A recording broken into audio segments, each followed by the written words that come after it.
Bonjour chers auditeurs et lecteurs d'Alliance, je suis ravie de vous avoir avec moi ce matin pour une série de petits podcasts, pas plus de 2-3 minutes, 5 minutes maximum, je vous le promets, sur l'utilisation efficace au quotidien de ChatGPT. Alors vous allez me dire, oui, ChatGPT, c'est très bien, mais c'est pour les professionnels, je ne comprends rien, je ne sais même pas à quoi ça sert.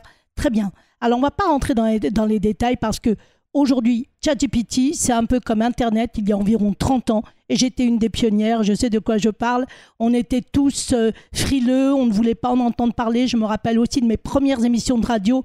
Bref, on va pas revenir en arrière, on ne fait qu'avancer avec la technologie. Alors pourquoi ChatGPT est hyper important aujourd'hui dans votre quotidien pour vous spécialement qui vivez en Israël? Alors je vais vous donner une petite recette.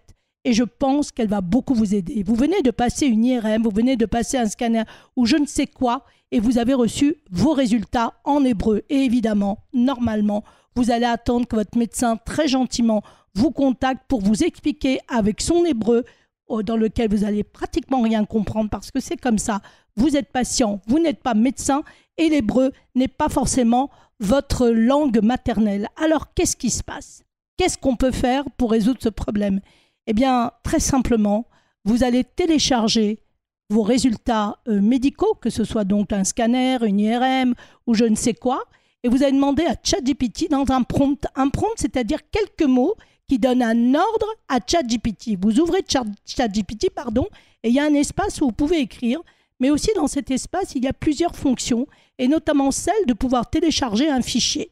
Eh bien, ce fichier sera donc vos résultats médicaux. Encore une fois, pour n'importe quoi en termes de médicaux. On est bien d'accord, IRM, scanner, tout ce que vous-même vous avez réussi à recevoir via votre application Maccabi ou autre, vous allez pouvoir le télécharger sur ChatGPT et demander à ChatGPT de vous le traduire, de vous l'expliquer et de vous l'analyser, tout simplement.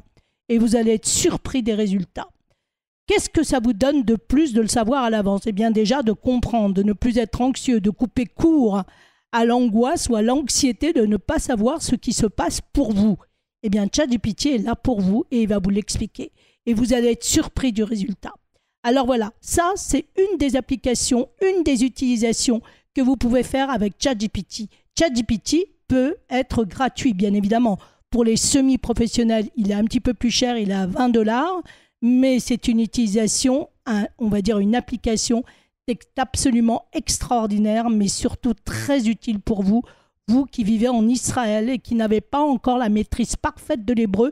Et puis encore une fois, même si vous avez la maîtrise de l'hébreu, eh bien vous restez patient et eux restent médecins. Donc encore faut-il que quelqu'un puisse avoir le temps de vous analyser d'une façon neutre, vos analyses et vos résultats. Il n'est pas là pour vous rassurer. Non. Il n'est pas là pour vous raconter des histoires. Il est juste là pour vous expliquer ce qui est écrit. Donc voilà. Eh bien, je vous souhaite une excellente journée, une excellente santé et je vous dis à très vite avec un autre podcast pour l'utilisation de ChatGPT dans votre quotidien en Israël ou ailleurs. À très vite.